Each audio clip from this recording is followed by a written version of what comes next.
नमस्कार. ऐकूया सरोज नेने लिखित मनबोली या पुस्तकातील एक ललित. वळण. वळण या शब्दाशी आले आणि लाईट गेले.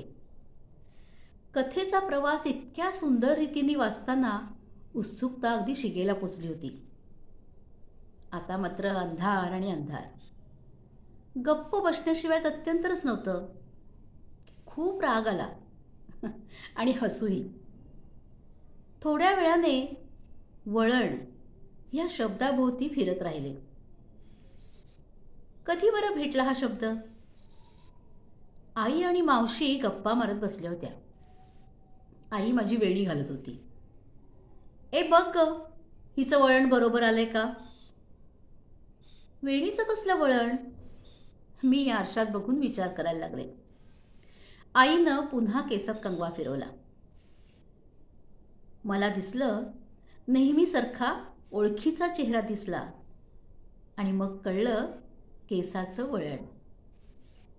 एकदा वर्गात बाई पाट्या तपासत होत्या.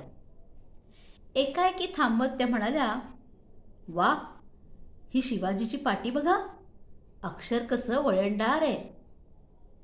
केसावरून अक्षराच्या वळणात अडकले. त्याच्यासारखं आपलंही अक्षर यावं म्हणून झटू लागले. हे वळण वेगळ्या प्रसंगातून कळलं.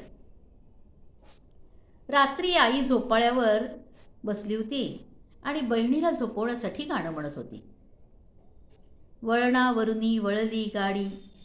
तिला आडवत बहीण म्हणाली, वळणावरून म्हणजे काय ग? इतक्या लहान मुलीला हे कसं समजवावं हे तिला कळत नव्हतं. एवढ्यात माझ्या भावानं तिचा हात हातात घेऊन त्यावर बोट फिरवलं. तिला काय कळलं माहिती नाही, पण ती हसली. मलाही भावाचं कौतुक वाटलं. एकदा वडील मुलांना भूमिती शिकवत होते. शिकवता शिकवता म्हणाले, तुम्हाला रेषा दिसते? बिंदू बिंदू जोडत पुढे जात त्यानं वळण घेतलं की कोण तयार होतो. वळणाचे असे अनेक संदर्भ कळायला लागले. मे महिना आला की आम्ही सगळी भावंडं आईबरोबर आजोळी जायचो. आजोबा श्लोक स्तोत्र शिकवायचे, गोष्टींची पुस्तकं आणायचे. मी आजीजवळ शेवटची पोळी करण्याचा हट्ट करायची. छोटीशी कळशी घेऊन पाणी आणायची. कधी छोट्या डब्यात दळण घेऊन मावशीबरोबर जायची. एकदा आजी सारवण घालत होती. तिच्यासारखं बोटानं रेखलेलं सारवण मला खूप आवडतं. मलाही सारवण घालायचं होतं. मी आजीला म्हटलं, मीही घालते ग. तशी आजोबा रागवले. आजी म्हणाली, असू दे, अहो घालू दे. तिला येईल तसं, आपोआप छान वळण लागेल तिला. वयानं हळूहळू मोठी होत गेले. एकदा चारधाम यात्रेला गेले तेव्हा वळणांची घट्ट मिठी बसली. सरळपणा कुठे नाहीच. थोडं पुढे गेलं की आलंच वळण. हिमालयातील दऱ्यातून वळण केवढं अप्रतिम. बाजूच्या नद्यातून वाहणाऱ्या हिरवट राखी, खट्याळ ओढाळ नद्या आणि बर्फाच्छादित शिखरांवर पडणारी सोनेरी किरणं मनात साठून राहतात. असा छान प्रवास चालू असताना गाडीचा अचानक ब्रेक लागला. पुढची गाडी वळणावरून कोसळली होती. दिग्मूढ झालो. आपल्या हातात काहीच नसतं. कधी काय होईल सांगता येत नाही. अशी जीवघेणी वळणं मनात भीती उत्पन्न करतात. काही वेळापूर्वीच्या वळणानं वेगळंच वळण घेतलं, अगदी न विसरता येण्यासारखं. सर्वात सुंदर वळण येतं ते तारुण्याच्या वळणावर. सतत नवीन काहीतरी करावं, खेळावं, खिदळावं, मित्रमैत्रिणींच्या बरोबर गप्पा, छान छान कपडे घालून बाहेर जावं, काही वेगळं करण्याचा ध्यास घ्यावा, हिंडावं, येत नसलं तरी गावं असे वाटण्याचे दिवस. आपल्याच मस्तीत असतो. कुणीतरी आवडू लागतं आणि स्वप्न मालिका रंगू लागते. शब्दांच्या पलीकडलं कविता सुचतात. यमक आपोआप जुळतं मनाशी. अनेक जण आपल्याकडे बारीक नजरेने बघतात. आडवळणानं काही सांगतात. आता आम्ही मोठे झालोत. कळतं आम्हाला सर्व. प्रत्यक्ष बोलतोच असं नाही, तरी मनात येतंच. अनेक लोकांनी भव्य दिव्य केलं ते ह्याच वयात. तारुण्याची धुंदी डोळ्यावर असली तरी वळणावळणाच्या श्वापदांची भीती वाटतेच. हेच वळण जपण्याचं, सावरण्याचं. भल्या भल्याना ते योग्य वेळी थांबण्याचं भान हरवलेलं असतं. एखादी अप्रिय गोष्ट वळणावळणाने सांगत स्वीकारणं नाही जमत.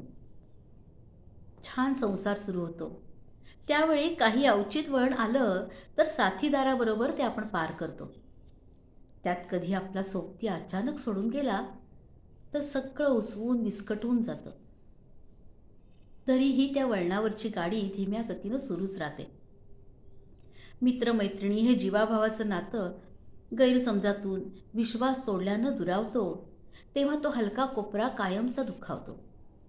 हे असं घडतं, होतंही, अशी मनाची खोटी समजूत घालत राहतो. आयुष्याच्या सायंकाळी येणारं वळण शारीरिक आणि मानसिकदृष्ट्या कठीण. एक एक गात्र थकत जातं, दृष्टी अधू होते, कधी कधी चालण्याची ताकद कमी होते. काही छंद असले तर वेळ बरा जातो. समवयस्क माणसांबरोबर बोलताना त्याच त्याच गोष्टींचा कंटाळा येतो. कळतं सगळं, पण स्वीकारायला कठीण. दुसऱ्यांना ते कळत नाही. त्या वयातला अनुभव सगळ्यांनाच कसा कळणार? अशावेळी सोबतीची गरज वाटते. कुणीतरी समजून घेणारं हवं असतं. बहुधा भूतकाळात आपण रमतो. भविष्याची चिंता आणि वर्तमानकाळ स्वीकारू शकत नाही. तरी स्वीकारायची आनंदानं, आपलेपणानं. विचारांचं काहूर कधी कधी अस्वस्थपणा वाढवतात. थोडक्यात हे वळण काहुरांचं. तर अशी ओळख होते वळणाची. अनोळखी वळणं, कधी मोहक, कधी दाहक, रिझवणारी, जीव लावणारी, खेळवणारी. अनोख्या चिमुकल्या वेलीसारखी चित्रबद्ध करावी अशा फांद्यांची, गोजीरवाण्या पाऊलवाटेसारखी निरागस, सुरेल आलापासारखी आश्वासक, तर कधी भेडसावणारी. अशा वळणवाटांनी एका अज्ञात वळणावर जातो. त्याला भिडायची भीती वाटते. मग गंगेसारख्या अनेक वाटा आपण शोधत राहतो. मागे पुढे वळण घेतो आणि मग शांत होतो. लाटांच्या वळणात आपलं जीवन बिंदू छान वळण घेतं. धन्यवाद.